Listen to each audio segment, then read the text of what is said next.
Hello, I'm Laurel Marie Hickey. Welcome to What's Blank Got to Do with It. Our What's Blank topic is money relationships. So what's money relationships got to do with it? We recently did a video on money mindset, and the goal with money mindset was having an awareness for your own relationship and mindset with money, and really ensuring that you align your goals with your values, share that information with a loved one, and celebrate successes. So this next part dives in just a little bit deeper in how to approach money relationships and kind of like a step-by-step process. So when you have a shared money goal, you have a money relationship with a loved one, family member, business partner, it's really important to identify if your goals are short-term in nature, medium-term, or long-term. A short-term goal would be in a very short period of time.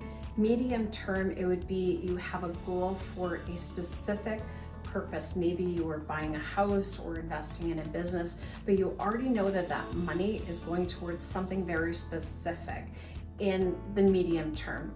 And then there's long-term investing for a much longer dated goal, dream, or desire, and you're not really sure when that will be, but you know that you're working towards it.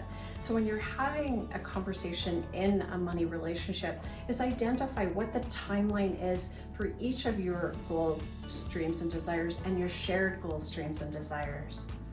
So some key points in a money relationship: communication. That's probably like the number one thing, is how will you communicate in your money relationship?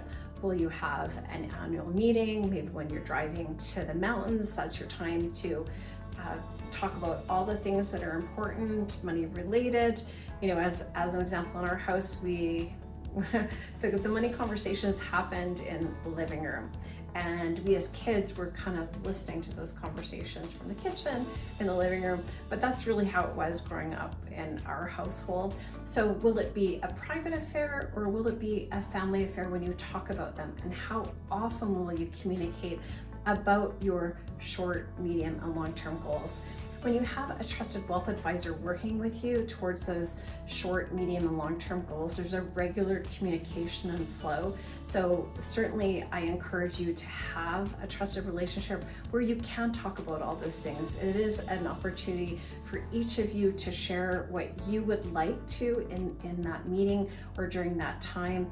And always, I find as clients are coming to me, I'll always ask kind of what they were thinking or what were they talking about as they were coming into the building or joining the virtual meeting, because that really is the important part, is what is on their list that they want to talk about as it relates to their money, as it relates to their goals, dreams, and desires. I feel there are really 5 main steps for money relationships, sort of things for you to talk about and work through. One is set shared financial goals. So short, medium, long term, what are your financial goals? The second is respect your different money perspectives. Different money perspectives, different experiences growing up, different experiences as an adult. So I really think there's a lot of information and communication and connection that can be shared when you do talk about your differences as it relates to money. Develop a joint budget. This is probably the one that we get the most resistance on, because you're spending as much as you need to spend to live a life, and it's hard to cut back on things. But when you have a joint budget, there's 2 or more people involved, it really is important to have a joint budget. There may be things that the other person, the other individual is thinking about that you have not. And I find that when you do a joint budget, it's such a powerful way to communicate about money. So I encourage you to do a joint budget if you have a joint money goal. Addressing financial conflicts. You might not be able to address them immediately. You might just say, okay, let's table this item and we'll come back to it.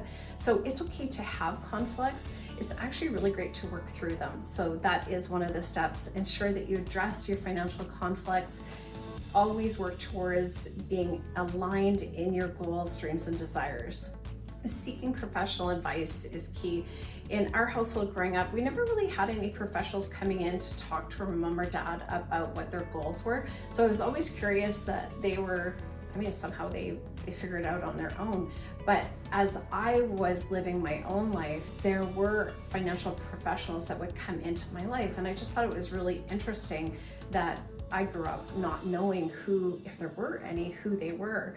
And of course, it has motivated me in my own life to be someone that provides professional advice as it relates to money. So super important to seek professional financial advice.